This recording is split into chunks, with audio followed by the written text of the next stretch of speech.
주 안에 있는 나에게 난 근심이 있으랴.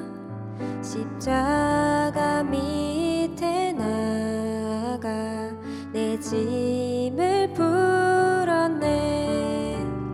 그 두려움이 변하여 내 기도 되었고, 전날의 한숨 변하여 내 노래 되었네. 주님을 찬송하면서 할렐루야 할렐루야. 내 앞길 멀고 험해도 나 주님만 따라가리.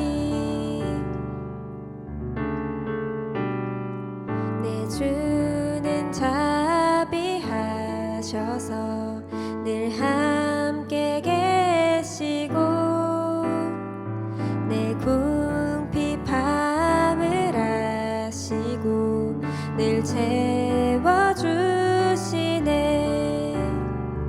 내 주와 맺은 언약은 영불변하시니, 그 나라 가기까지는 늘 보호하시네. 주님을 찬송하면서 할렐루야 할렐루야. 내 앞길 멀고 험해도 나 주님만 따라가리. 주님을 찬송하면서 할렐루야 할렐루야. 내 앞길 멀고 험해도 나 주님만 따라가리. 주님을 찬송하면서 할렐루야 할렐루야. 내 앞길 멀고 험해도 나 주님만 따라가리.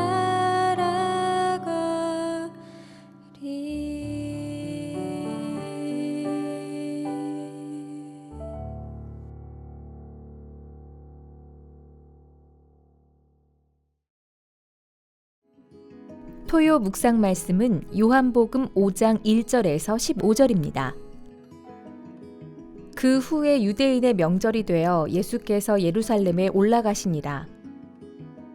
예루살렘에 있는 양문 곁에 히브리 말로 베데스다라 하는 못이 있는데, 거기 행각 5이 있고 그 안에 많은 병자, 맹인, 다리 저는 사람, 혈기 마른 사람들이 누워 물의 움직임을 기다리니, 이는 천사가 가끔 못에 내려와 물을 움직이게 하는데, 움직인 후에 먼저 들어가는 자는 어떤 병에 걸렸든지 낫게 되밀어라.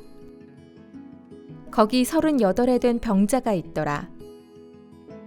예수께서 그 누운 것을 보시고 병이 벌써 오래된 줄 아시고 이르시되, 내가 낫고자 하느냐?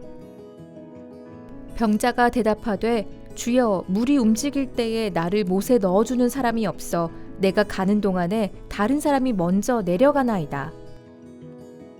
예수께서 이르시되, 일어나 내 자리를 들고 걸어가라 하시니, 그 사람이 곧 나아서 자리를 들고 걸어가니라. 이날은 안식일이니, 유대인들이 병 나은 사람에게 이르되, 안식일인데 내가 자리를 들고 가는 것이 옳지 아니하니라. 대답하되, 나를 낫게 한 그가 자리를 들고 걸어가라 하더라 하니, 그들이 묻되, 너에게 자리를 들고 걸어가라 한 사람이 누구냐 하되, 고침을 받은 사람은 그가 누구인지 알지 못하니, 이는 거기 사람이 많으므로 예수께서 이미 피하셨습니다. 그 후에 예수께서 성전에서 그 사람을 만나 이르시되 보라 내가 나았으니 더 심한 것이 생기지 않게 다시는 죄를 범하지 말라 하시니 그 사람이 유대인들에게 가서 자기를 고친 이는 예수라 하니라. 아멘.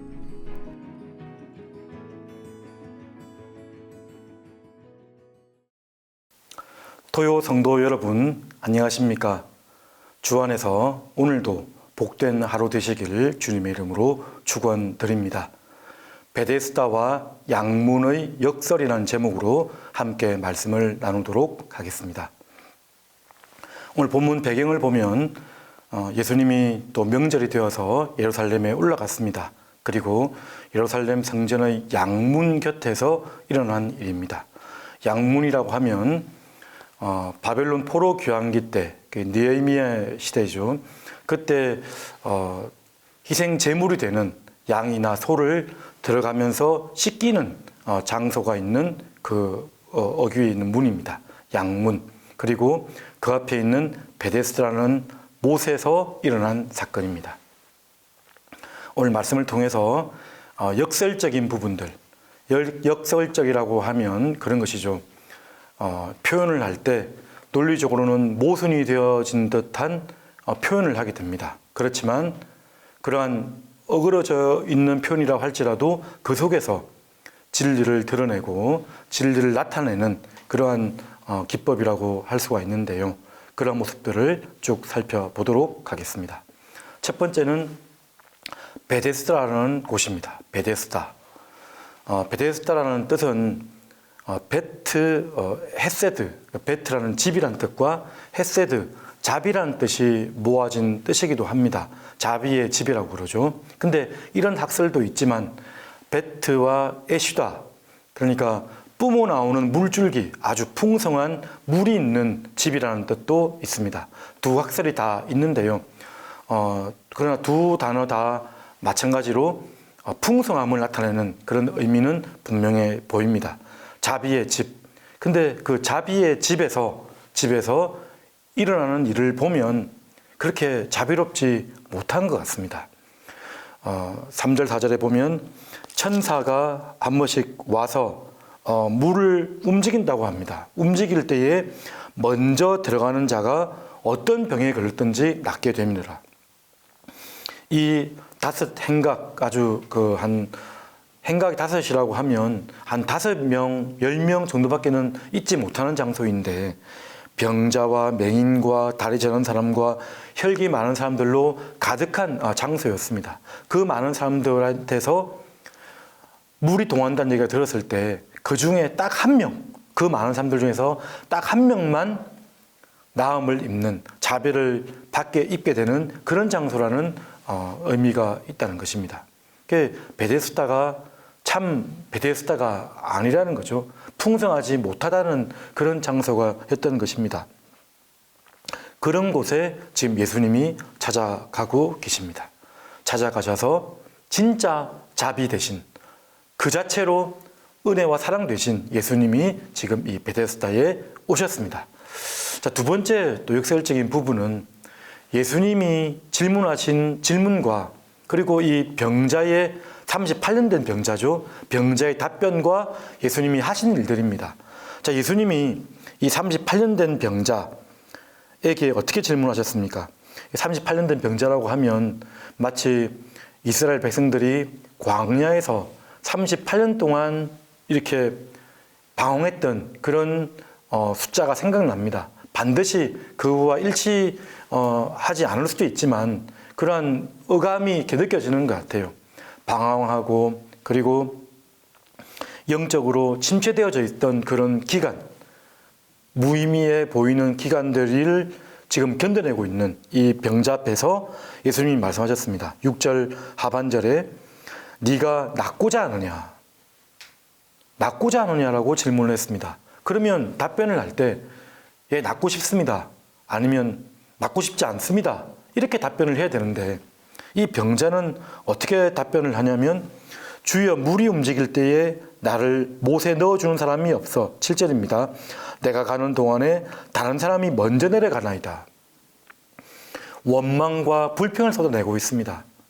물이 움직일 때에 이 병이 너무 오래되어서 나를 도와주어서 그쪽으로 이끌고 가는 사람도 없고, 혹시 있다 하더라도 나보다 먼저 다른 사람들이 먼저 들어가서 치유를 받는 것 같습니다. 그런 말을 합니다.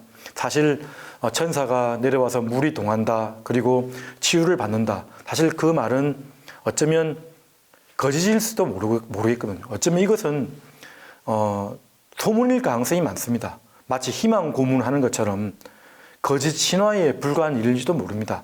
그렇게 나았다는 사실을 성경에서는 기재하고 있지 않는다는 것입니다. 그러니까 절망 가운데 있는 것이죠. 사람 탓, 환경 탓. 근데 예수님이 이렇게 질문한 이유는 무엇이겠습니까? 먼저는 너 자신의 상황을 직시하라는 것입니다. 너가 지금 치유를 받아야 될 사람인 것을 알라라고 지금 하시는 말씀인 것이죠. 그리고 내가 낫고자 하느냐라는 질문을 통해서 우리는 치유받아야 될 존재라는 것을 알게 하시고, 또한 치유받을 수 있음을 소망을 갖게 하기 위한 예수님의 질문이라고 할 수가 있습니다. 자, 그렇게 이런 뜬금없는 예수님의 질문과 다른 답변을 하면 예수님이 야단을 칠 수도 있겠죠. 그리고 다른 말씀을 하실 수도 있는데 8절에 보시면 이렇게 말씀하십니다. 그냥 바로 선포를 하십니다. 예수께서 이르시되 일어나 내 자리를 들고 걸어가라 하시니, 세 가지 동사를 사용하시면서 일어나라, 이 에게이로 이 단어는 부활 용어라고 할 수 있습니다. 일어나라, 내 자리를 들어라, 안주하지 말고 들고 일어서라, 걸어가라 라고 말씀하십니다. 계속해서 전진하라.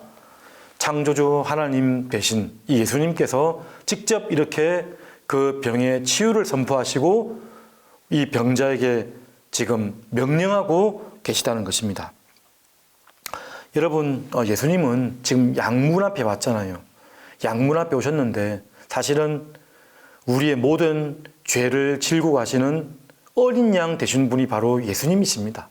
양문 앞에 서 계시는 우리의 모든 죄짐을 짓고 가시는 어린 양 되시는, 세상 죄를 지우고 가는 어린 양 예수님. 그 예수님이 또 뭐라고 하셨냐면, 이 이후에 요한복음 10장 7절 말씀에 보면, 그러므로 예수께서 다시 이르시되 내가 진실로 진실로 너희에게 말하노니 나는 양의 문이라.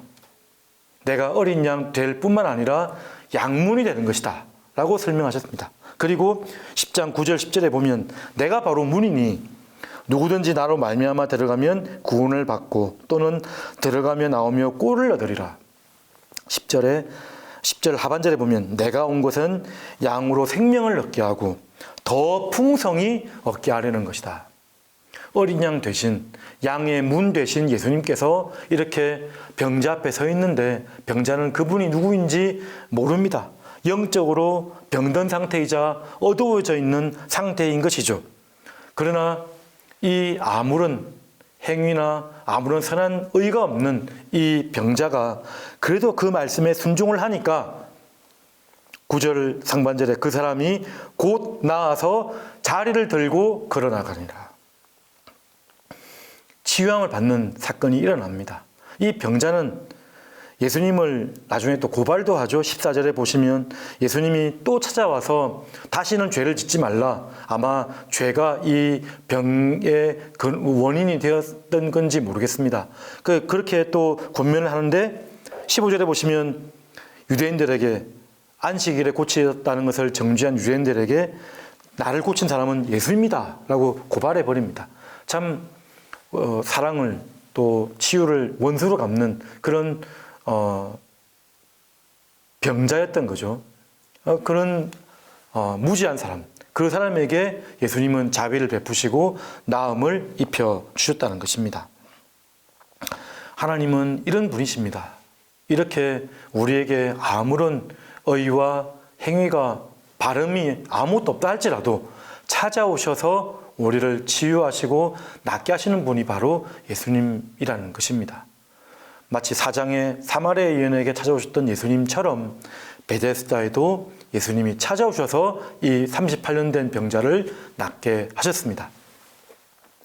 또 마지막 역설적인 부분은 또 무엇이냐면 안식일 논쟁입니다.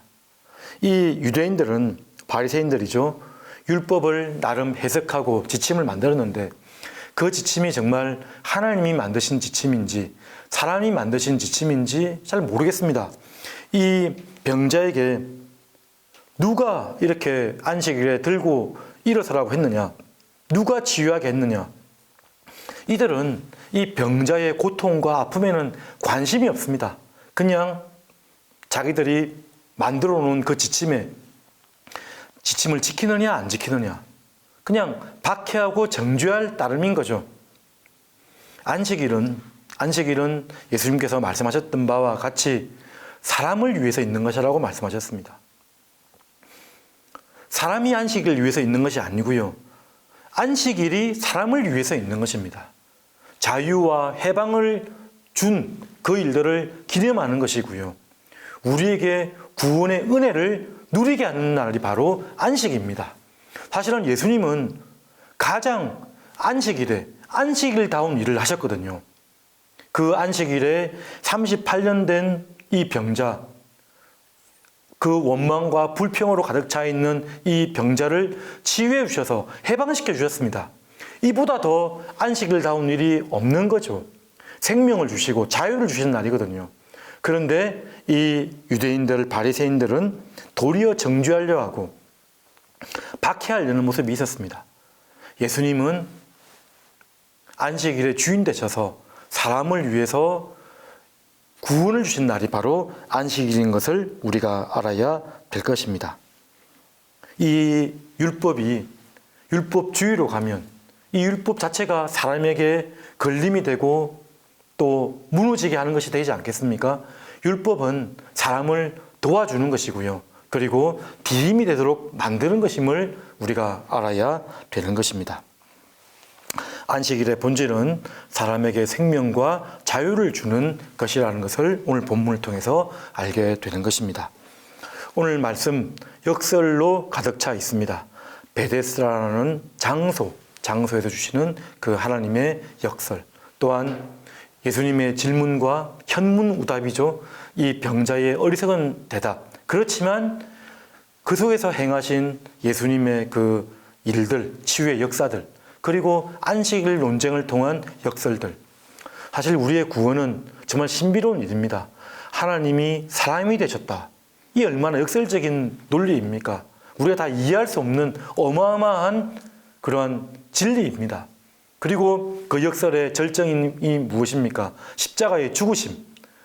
저주받은 자라고 했던 십자가에서 예수님이 죽으심으로 말미암아 도리어 사람에게 해방을 주시고 참 기쁨과 영생을 주신 날이 되었던 것입니다.